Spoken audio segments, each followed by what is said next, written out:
שלום חברים, אני דימה מסניף חיפה, והיום רציתי להראות לכם גיטרה חדשה שקיבלנו, חברת סטנדר, שנקראת אמריקן אליט.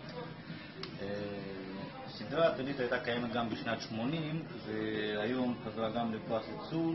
כמובן היום מייצרים אותה בגרסה יותר מודרנית, שיש לנו הרבה פיצ'רים חדשים ומגניבים. מה שאני רוצה להראות לכם.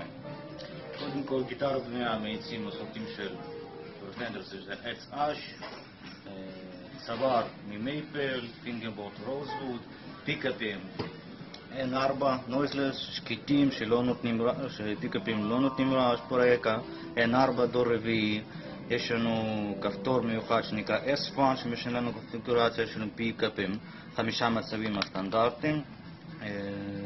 צוואר הוא רדיוס משתנה שמאפשר לנו לעשות בנדים בצורה מאוד קלה ונוחה, שמיתר לא נתקע, שהרדיוס פה יותר שטוח. ועוד דבר חדש שהם הוסיפו פה, שגם פרופיל מאחורי צוואר הוא גם משתנה, זה נקרא C-to-D.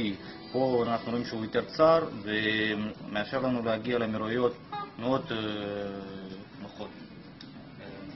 כמובן העבירו טרנספוט לצד שני, שזה כמו גיטרות וינטג' שעשו גם ככה, גם באליט בשנת 80. זה מאפשר לנו לעשות סטאפ או לכוון צוואר גם בצורה יותר נוחה, ואני מזמין אתכם לשמוע אותה.